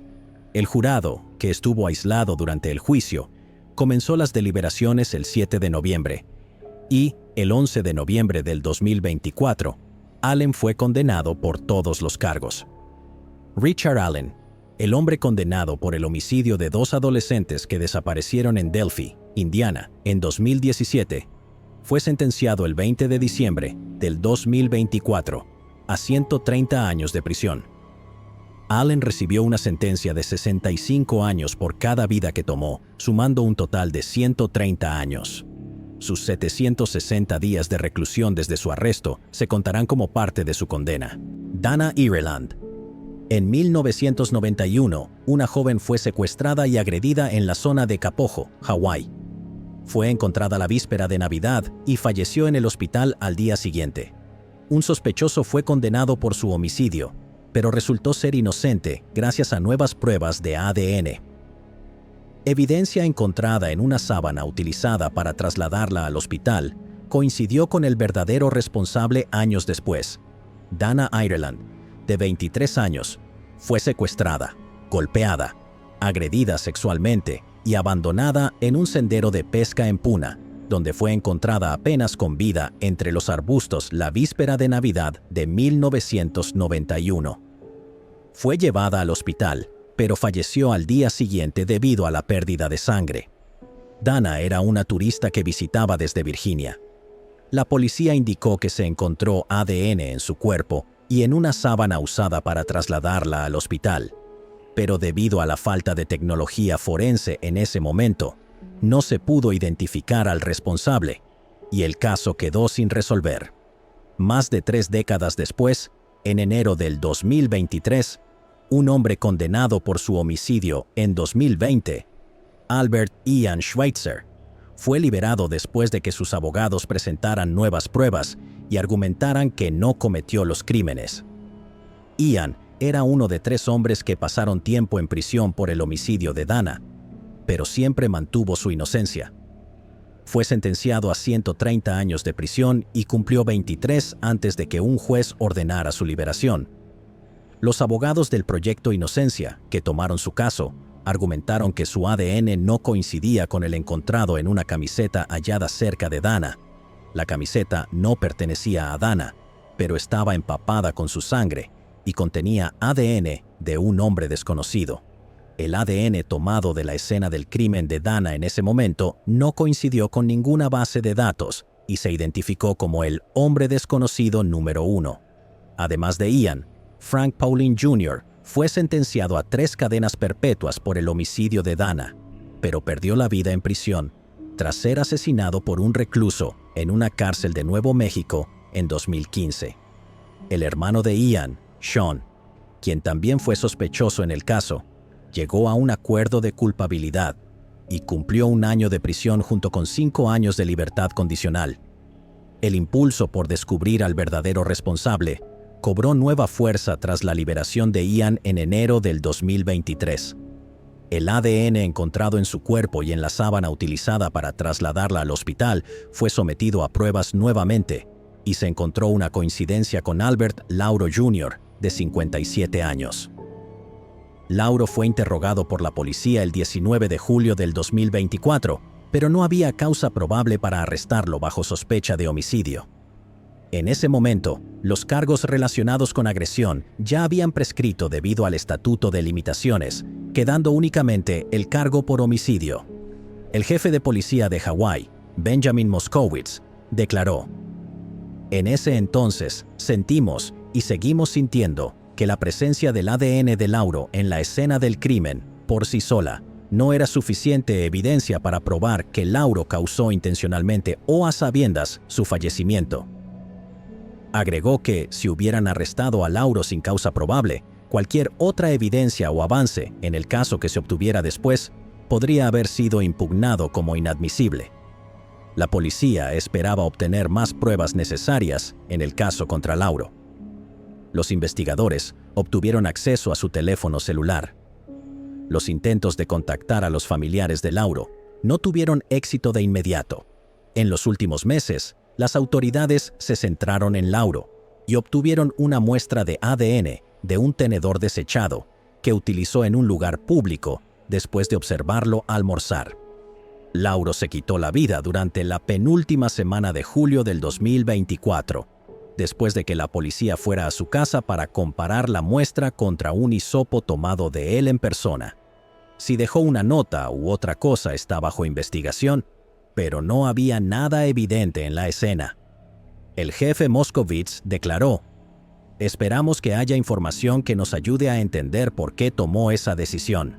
Teresa Marcoux y Mark Harnish. Dos jóvenes vidas se vieron trágicamente interrumpidas por un horrible acto de violencia en Massachusetts. El responsable permaneció desconocido durante casi 46 años, hasta que una persona no identificada proporcionó a los investigadores un nombre e información. Mark Harnish, de 20 años, y Teresa Marcoux, de 18, fueron vistos por última vez saliendo de una fiesta organizada por amigos el 17 de noviembre de 1978. Teresa trabajaba como asesora de ventas en una ferretería y Mark trabajaba en un taller de reparación de automóviles. 2 días después, sus cuerpos fueron encontrados cerca de una carretera en West Springfield, Massachusetts. Un oficial en patrulla vio la camioneta verde de Mark estacionada en la Ruta 5 y la calle Riverdale, en un área de descanso. La ventana del lado del conductor estaba dañada y había sangre dentro y alrededor del vehículo. El oficial encontró los restos de las 2 víctimas al otro lado de una barrera de protección, no muy lejos de la camioneta. Los investigadores concluyeron que les dispararon a las víctimas mientras estaban en el compartimiento de pasajeros del vehículo y que sus cuerpos fueron trasladados al área donde luego se descubrieron. Una autopsia determinó que Teresa y Mark sufrieron múltiples heridas de bala que les quitaron la vida. Un informe de balística mostró que todos los disparos fueron realizados con la misma arma. El motivo de por qué fueron asesinados sigue sin estar claro. Teresa fue descrita como alguien que amaba reír y siempre tenía una sonrisa en el rostro. Mark era conocido como un joven tranquilo y educado. Según el fiscal del distrito del condado de Hampton, Anthony Galloney, un testigo que vivía cerca, informó haber escuchado múltiples disparos alrededor de las 4 de la madrugada. La policía nunca encontró el arma. Los investigadores de la época encontraron una huella digital en la ventana de ventilación del lado del pasajero de la camioneta, que no pertenecía ni a Teresa ni a Mark. La evidencia se ingresó en el sistema automatizado de identificación de huellas dactilares de Massachusetts y también se comparó manualmente con aproximadamente 70,000 huellas conocidas. No se encontró coincidencia y la huella permaneció sin identificar, lo que hizo que el caso quedara sin resolver. 46 años después, en octubre del 2024, surgió un avance en el caso cuando la oficina del fiscal del distrito del condado de Hampton recibió una llamada identificando a Timothy Jolie, de 71 años, como una posible persona de interés. Los investigadores descubrieron que Jolie, quien reside en Clearwater, Florida, vivió en Springfield, Massachusetts, alrededor de la época de los homicidios. Los investigadores obtuvieron una tarjeta de identificación de huellas dactilares de Jolie del Departamento de Policía de Springfield, registrada en el año 2000, para obtener una licencia de taxi. Un análisis comparativo verificó que la huella de Jolie coincidía con la encontrada en la escena del crimen en 1978. Además, se supo que Jolie era propietario de un arma con licencia en noviembre de 1978 y que compró un revólver Colt aproximadamente un mes antes del tiroteo. El Tribunal de Distrito de Springfield emitió una orden de arresto y 2 cargos por homicidio el 29 de octubre del 2024. Las autoridades arrestaron a Jolie en su casa en Clearwater el 30 de octubre. Está detenido sin derecho a fianza en la cárcel del condado de Pinellas y será trasladado a Massachusetts en las próximas semanas. Jolie no ha comentado públicamente sobre su arresto y no está claro si tiene un abogado. No tiene un historial delictivo significativo y los investigadores desconocen cualquier motivo o conexión entre el sospechoso y las víctimas. El abogado Galunet se dirigió a los familiares de Teresa y Mark presentes en la conferencia de prensa el 13 de noviembre y dijo: «Admiro y respeto su paciencia, su determinación y la fe que sé que han mantenido durante todos estos años. Les agradezco por estar aquí hoy. Aunque hoy hemos superado una colina y podemos ver la justicia en la distancia, quedan muchas más batallas cuesta arriba por delante. Ambos padres de las víctimas ya han fallecido». El 2 de diciembre, Jolie compareció en un tribunal de Springfield. Se declaró inocente y fue retenido sin derecho a fianza. Después de la audiencia, un fiscal dijo que el caso podría tardar más de 3 años en llegar a juicio.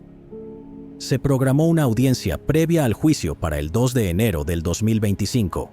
Esther González.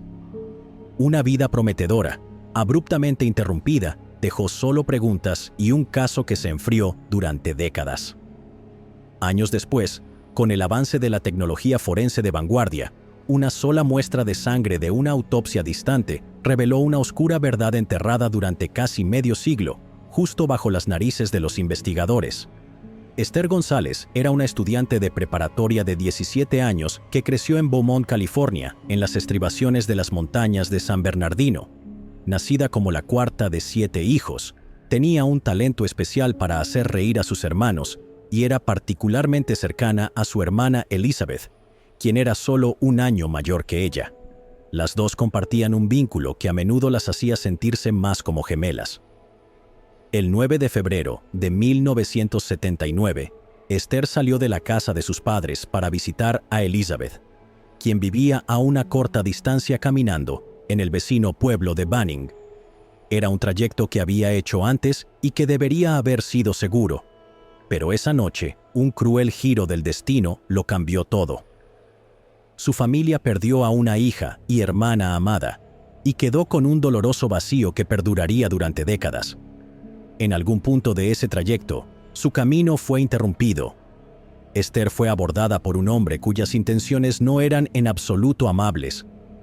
Los detalles exactos de su encuentro permanecen poco claros, pero lo que se sabe es que Esther fue víctima de un crimen horrible. A la mañana siguiente, el cuerpo sin vida de Esther fue encontrado enterrado en un banco de nieve.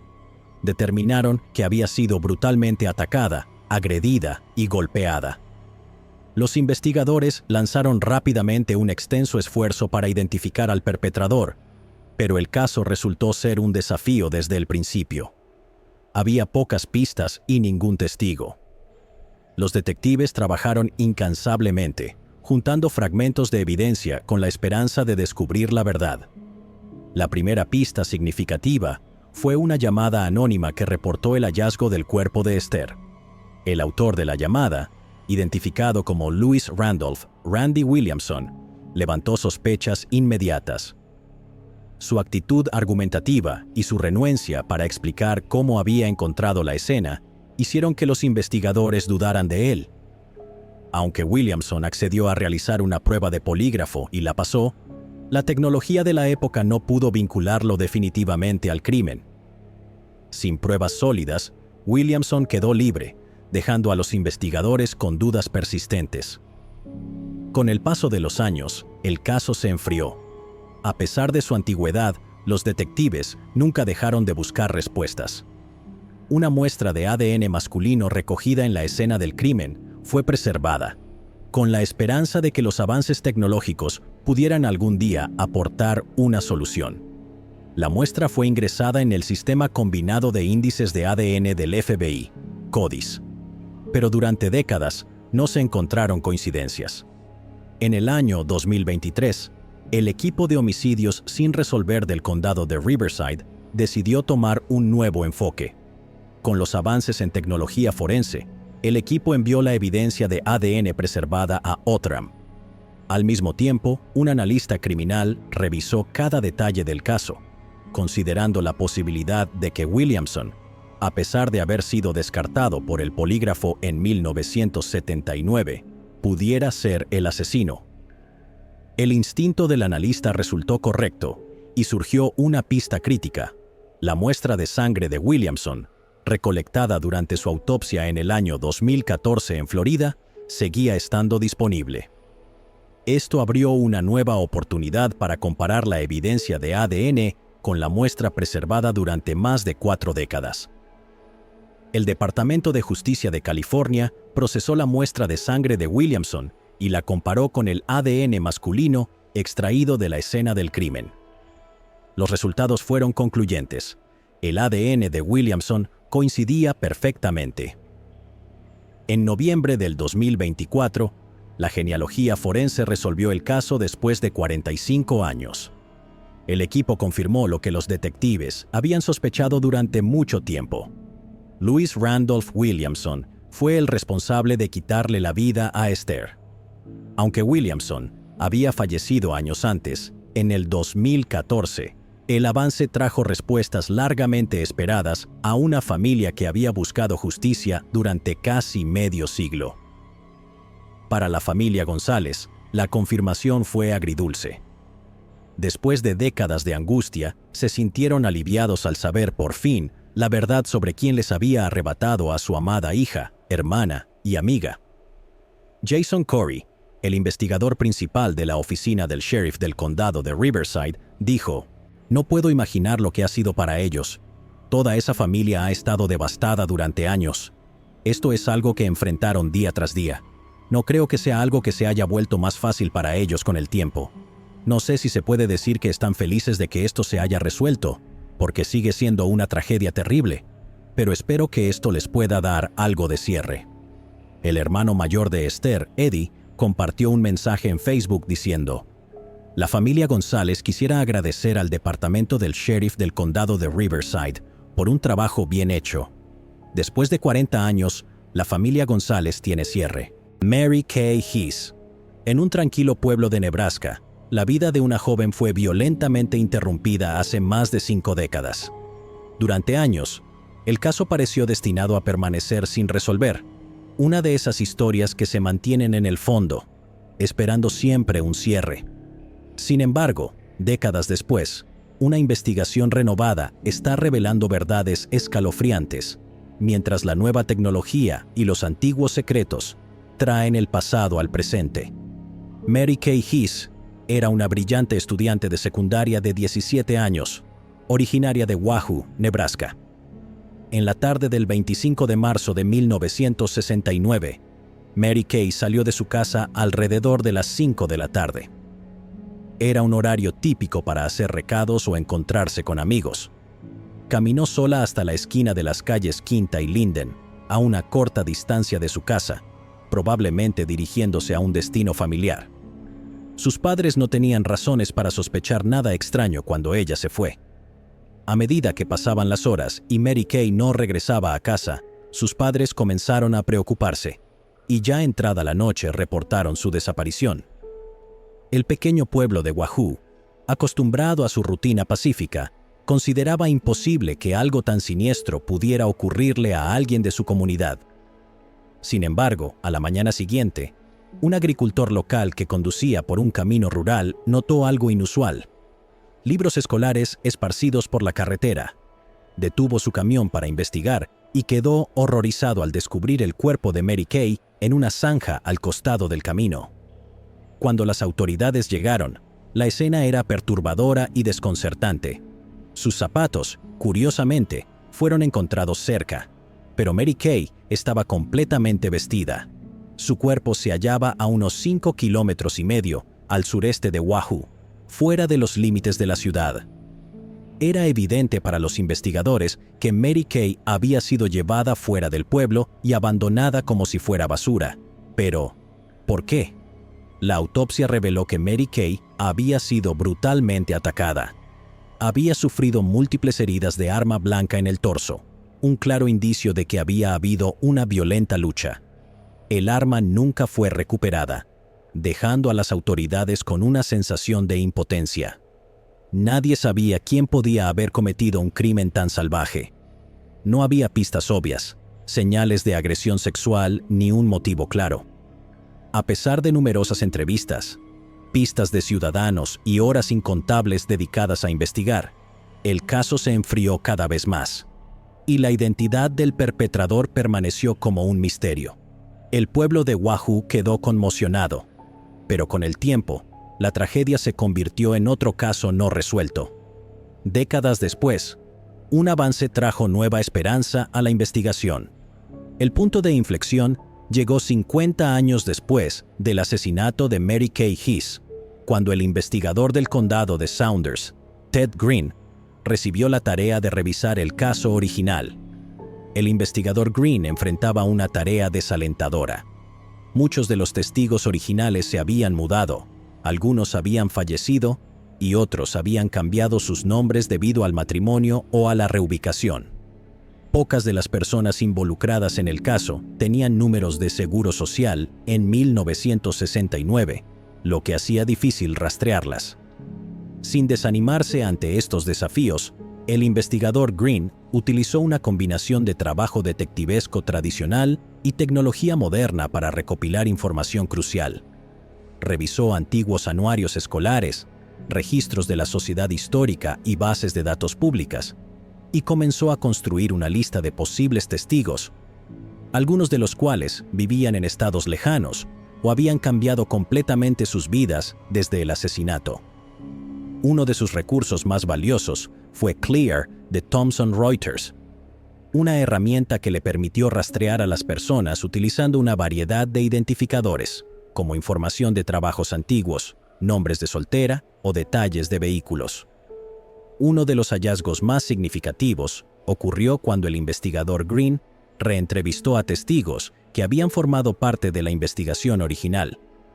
En un caso, una compañera de clase de preparatoria del sospechoso había sido utilizada como coartada en 1969, con un asociado del sospechoso afirmando que había estado con ella la noche del crimen. Cuando el investigador Green entrevistó a la misma mujer más de 50 años después, ella negó categóricamente haber salido alguna vez con el sospechoso.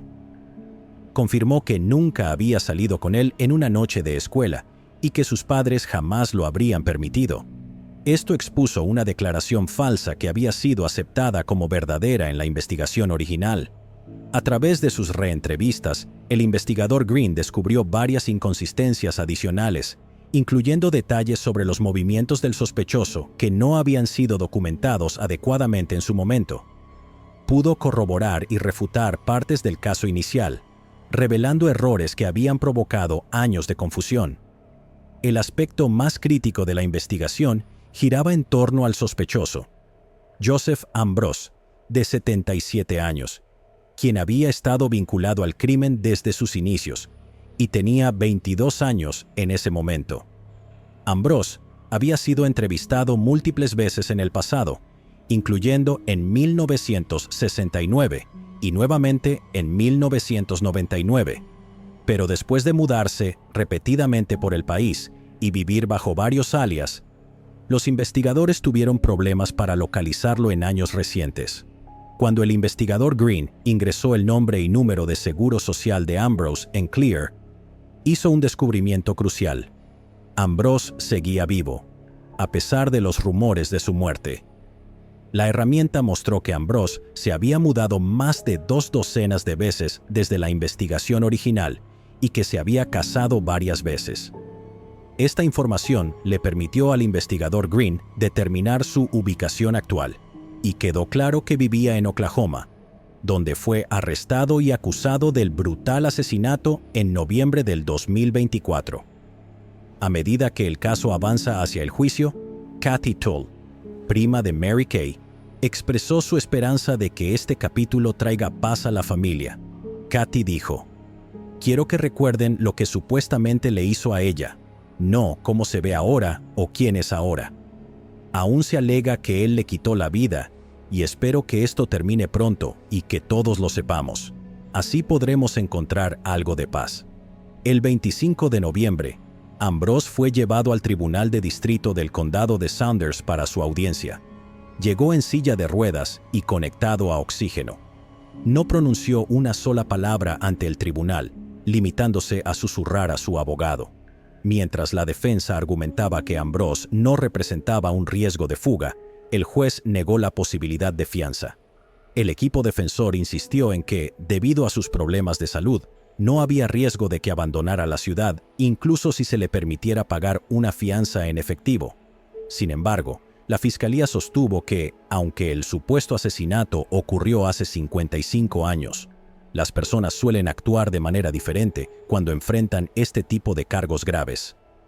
El juicio, programado para el 16 de diciembre del 2024, promete ofrecer las respuestas finales que la familia Heath ha buscado durante más de 5 décadas. Bud and June Runyon. En el año 2015, un matrimonio del condado de Cobb, Georgia, desapareció tras responder a un anuncio en línea. Lo que parecía ser una transacción rutinaria en Craigslist se convirtió rápidamente en una pesadilla, ya que la pareja fue atraída hacia una trampa. Durante casi una década, su familia y la comunidad quedaron sin respuestas, mientras el caso permanecía sin resolverse, a pesar de un arresto inicial y varios contratiempos legales. Sin embargo, después de años de espera, el responsable de su trágico final se declaró culpable, cerrando un oscuro capítulo. Bud y June Runyon eran una pareja muy querida del condado de Cobb, Georgia. Bud, un veterano de la guerra de Vietnam, siempre había atesorado los recuerdos de su tiempo en el servicio militar, incluyendo su amado Ford Mustang de 1966, un icónico auto que había comprado mientras servía en el extranjero. Tras su jubilación, Bud tenía un simple deseo: encontrar otro Mustang similar al que alguna vez poseyó, como una forma de revivir la alegría y los recuerdos de su juventud. June, su dedicada esposa por más de 40 años, siempre estuvo a su lado apoyando sus proyectos e ideas. Juntos, habían construido una vida centrada en ayudar a los demás. En 1991, iniciaron un ministerio dedicado a asistir a familias necesitadas. Pagaban facturas de servicios, proporcionaban alimentos, ayudaban a madres solteras y entregaban juguetes a los niños en Navidad. Con el tiempo, su trabajo se expandió a varios estados, llegando a lugares como Virginia Occidental, Kentucky y Alabama. También mantenían una tradición navideña: entregar bicicletas a niños en barrios desfavorecidos, arreglando bicicletas usadas y llevando alegría a familias necesitadas. A pesar de su reconocida bondad y compromiso con los demás, el sueño de la pareja de encontrar un Mustang clásico se convirtió en un trágico punto de inflexión en sus vidas. En enero del 2015, colocaron un anuncio en Craigslist buscando ese auto icónico, sin saber que esto desencadenaría los eventos que llevarían a su trágico final. El 15 de enero del 2015, Bud y June emprendieron lo que pensaron sería un día emocionante: un viaje por carretera a McRae, Georgia, para encontrarse con un hombre que había publicado un Mustang de 1966 en venta en Craigslist. Nadie sabía a dónde habían ido Bud y June, y la preocupación de la familia crecía a medida que pasaban los días sin señales de ellos. Al no regresar a casa, su hija Brittany Patterson alertó rápidamente a las autoridades. La Oficina de Investigación de Georgia, FBI por sus siglas en inglés, asumió el caso y comenzó una búsqueda a gran escala. Sin embargo, las primeras pistas eran escasas. La desaparición de la pareja resultaba desconcertante y no estaba claro si simplemente se habían perdido o si algo más siniestro había ocurrido. El caso dio un giro cuando el vehículo de la pareja fue encontrado 4 días después, sumergido en un lago cerca de McRae. El hallazgo del vehículo confirmó lo peor. Bud y June no se habían perdido, sino que habían sido víctimas de un crimen violento. Sus cuerpos fueron encontrados cerca, en un área boscosa, ambos con disparos en la cabeza. La naturaleza de sus muertes dejaba pocas dudas de que no se trataba de un accidente. Las autoridades rápidamente centraron su atención en sus últimas interacciones conocidas. Los Runyon habían estado en comunicación con un hombre llamado Ronnie J. Towns, quien había respondido al anuncio de Bud en Craigslist sobre el Mustang de 1966. Towns, quien afirmaba estar vendiendo el auto, se convirtió en el principal sospechoso.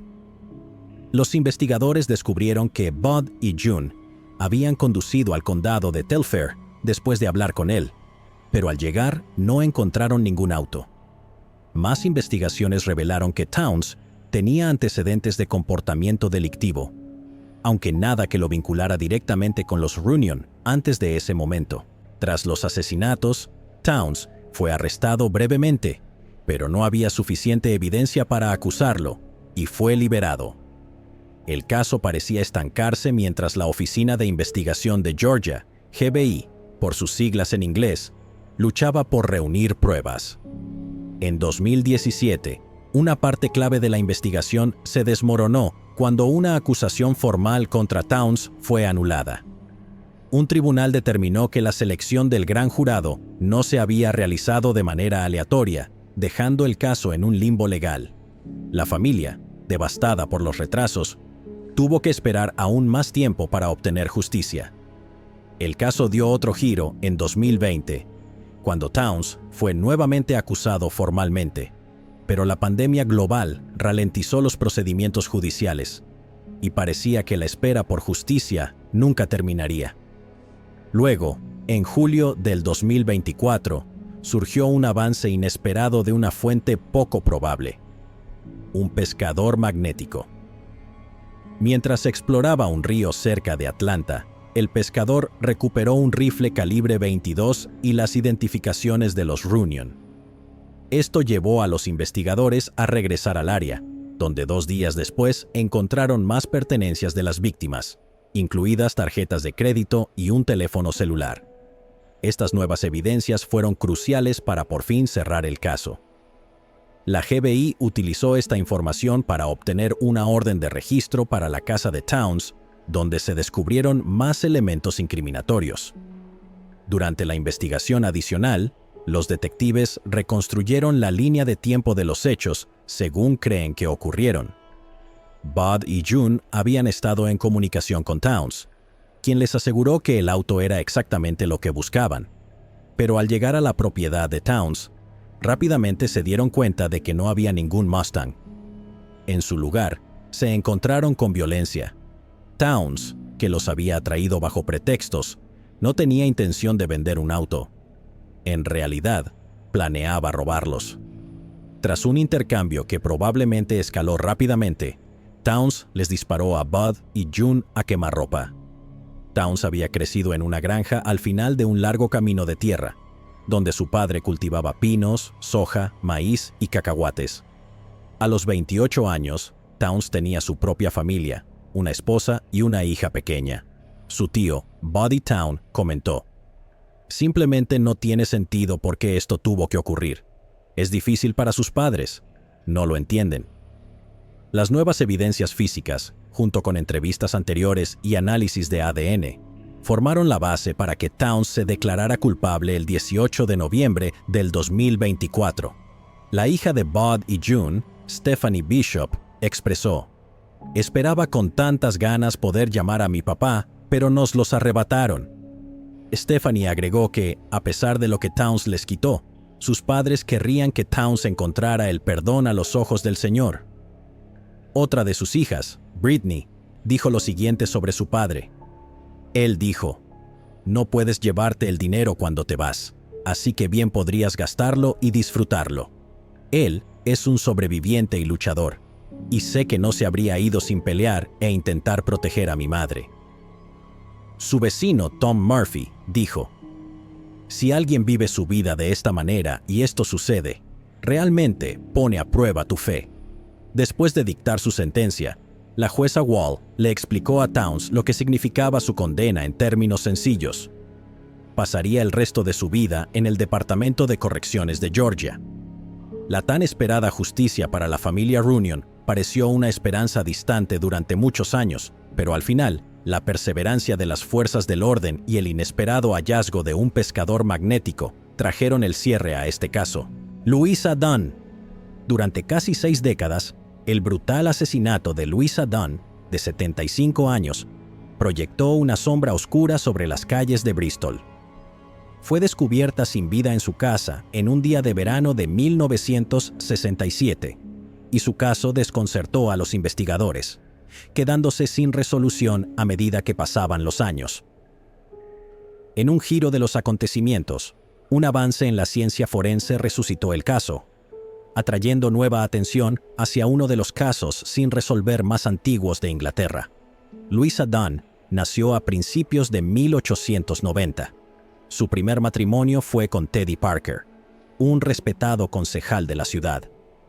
Se esperaba que Louisa asumiera el prestigioso cargo de alcaldesa, pero esa visión se vio truncada cuando Teddy falleció inesperadamente, dejando a Louisa viuda y con sus sueños sin realizar.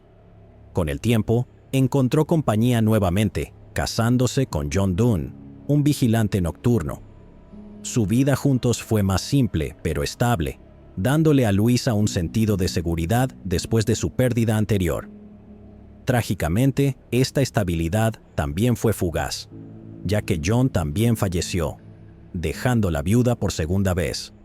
Sin la presencia de familiares o amigos cercanos, Louisa gradualmente se apartó de la vida pública. Antes activa en los círculos sociales de Bristol, los vecinos describían a Louisa como una mujer tranquila y solitaria. Para la década de 1960, eligió retirarse a los confines de su hogar en la carretera Britannia, en Easton. Fue dentro de esta modesta casa donde la vida de Louisa llegó a un fin impactante y violento. Era finales de junio de 1967, y la carretera Britannia continuaba como siempre. Aunque Louisa, de 75 años, era en muchos aspectos una reclusa, su casa permanecía inusualmente tranquila. Los vecinos se preocuparon al no verla durante un tiempo. Un vecino decidió ir a revisarla y lo que descubrió destrozó la calma de la calle. Louisa fue encontrada tendida en el suelo de la sala de estar, con su cuerpo mostrando claros signos de violencia. La habitación misma tenía poca evidencia de lucha, pero una autopsia determinaría más tarde que Louisa había sido agredida sexualmente y estrangulada. La cronología de su trágica muerte permaneció incierta, con los investigadores estimando que podría haber ocurrido en cualquier momento entre el 26 y el 29 de junio. A medida que las noticias se esparcieron por el vecindario, el miedo se apoderó de la comunidad y la casa de Louisa, que antes era un refugio tranquilo, se convirtió en el centro de una investigación que desconcertaría a la policía durante décadas. La investigación del asesinato de Louisa comenzó rápidamente, pero pronto se convirtió en una carrera contra los límites de la tecnología forense de la década de 1960. La policía registró su casa en busca de cualquier pista que pudiera llevarlos al culpable. La causa de la muerte, estrangulamiento y asfixia, fue determinada de inmediato, pero la escena no reveló nada más, lo que llevó a los investigadores a preguntarse si Louisa conocía a su atacante o si habían accedido a su casa mediante engaños. Los detectives entrevistaron a los vecinos y residentes cercanos con la esperanza de que alguien hubiera visto o escuchado algo inusual en los días previos a su muerte. Los objetos recolectados de la escena, incluidos los hilos y otros materiales de rastreo, no proporcionaron avances inmediatos. A medida que los días se convirtieron en semanas, el interés público en el caso siguió siendo alto. El trágico asesinato de Louisa dominó los titulares locales, generando miedo en la comunidad y presionando a la policía de Avon y Somerset. Circularon teorías, pero las pistas se desvanecieron, y sin herramientas forenses modernas, los investigadores se encontraron en un callejón sin salida. Para finales de 1967, la pista se había enfriado. El caso fue archivado, pero no olvidado, guardado entre la creciente lista de asesinatos sin resolver. El avance llegó en 2023, más de medio siglo después del asesinato de Louisa Dunn. La policía de Avon y Somerset, como parte de un renovado enfoque en casos no resueltos, comenzó a reexaminar las pruebas de esa investigación olvidada. Los avances en la ciencia forense, particularmente en el análisis de ADN, ofrecieron esperanza de que la tecnología que no estaba disponible en 1967 pudiera arrojar luz sobre el misterio. Los expertos forenses revisaron meticulosamente los elementos preservados de la escena del crimen y lograron detectar rastros que habrían sido invisibles para los investigadores décadas antes. Una pieza de evidencia les dio un perfil de ADN crucial. Los investigadores recurrieron a bases de datos modernas y herramientas de genealogía, reuniendo conexiones que los llevaron a un sospechoso inesperado. En noviembre del 2024, la policía arrestó a Ryland Headley, un hombre de 92 años que vivía en Ipswich y que tenía 30 y tantos años en el momento del crimen. La evidencia de ADN lo vinculó directamente con la escena del crimen, y el caso, que había estado frío durante tanto tiempo, de repente volvió al centro de atención. El arresto marcó un momento histórico, no solo para la familia Dunn, sino para la policía. Fue el caso sin resolver más antiguo en la historia de la policía de Avon y Somerset, en el que se presentaron cargos, en gran parte gracias a la determinación de los investigadores que se negaron a dejar que la historia de Luisa cayera en el olvido. Se fijó una audiencia de preparación para el juicio y una apelación para el 14 de febrero del 2025, sin solicitud de fianza.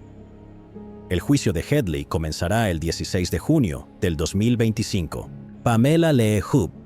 En el verano de 1986, el cuerpo de una mujer fue descubierto flotando en el lago Pontchartrain, cerca de la costa de Slidell, Luisiana. Sin identificación y con pocas pistas, solo se la conoció como Jane Doe, la mujer del lago. Su muerte fue clasificada como asesinato, pero durante años, su identidad y la verdad detrás de su muerte siguieron siendo un misterio. El caso se enfrió a pesar de los innumerables esfuerzos de las autoridades, los llamados públicos y los avances en la ciencia forense.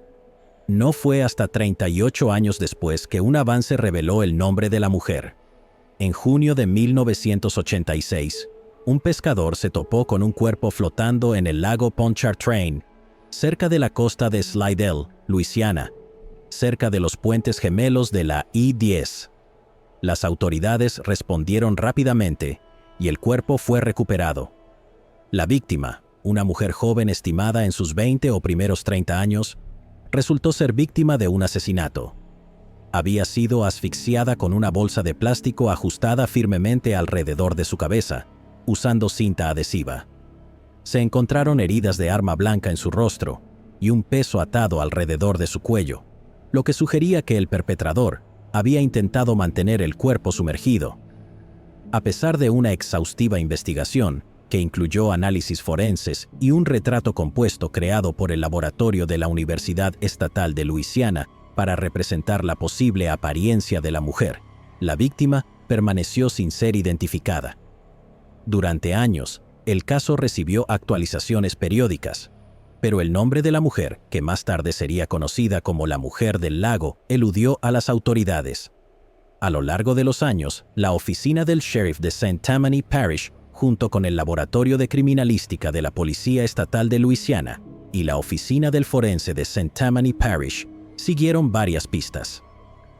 En las primeras etapas, se realizó un análisis de ADN y su perfil fue compartido con el público a través de transmisiones televisivas, incluido un segmento en el programa America's Most Wanted. Pero a pesar de estos esfuerzos, el caso siguió frío, sin avances para identificar a la víctima. En 2022, un cambio significativo en el caso ocurrió cuando el Sistema Nacional de Personas Desaparecidas y No Identificadas, NAMUS, otorgó fondos para un análisis avanzado de ADN. La subvención permitió a la oficina del forense de St. Tammany Parish enviar los restos de la mujer a Outram, donde los científicos pudieron desarrollar un perfil de ADN completo a partir de la evidencia recolectada años antes. En abril del 2023, utilizando genealogía genética, los investigadores de Outram identificaron a posibles familiares, lo que dio lugar a una serie de entrevistas con esas personas. No pasó mucho tiempo antes de que los detectives confirmaran la identidad de la mujer. Pamela Lee Hoop, también conocida por el alias Deborah Gale Justice. Pamela había nacido el 28 de abril de 1958 y tenía 28 años en el momento de su muerte. Estaba embarazada de su segundo hijo cuando su vida fue arrebatada. las autoridades supieron que Pamela había vivido en Fort Lauderdale, Florida, antes de perder la vida, pero las circunstancias exactas de su destino seguían siendo inciertas. A pesar del largo periodo entre cuando su vida fue arrebatada y su identificación, el caso permaneció activo, con las autoridades comprometidas a buscar justicia para Pamela y descubrir la verdad detrás de su trágico final. En octubre del 2024, después de casi 4 décadas, la oficina del sheriff de St. Tammany Parish hizo un anuncio público revelando la identidad de Pamela. El sheriff Randy Smith elogió los incansables esfuerzos de los detectives, científicos forenses y genealogistas que trabajaron en el caso, asegurando que la historia de Pamela ya no seguiría siendo una tragedia sin nombre. El caso de la identificación de la Jane Doe, la mujer del lago, se resolvió. Llegados aquí, ¿acaso no has visto este otro crimen? Yo no me lo perdería,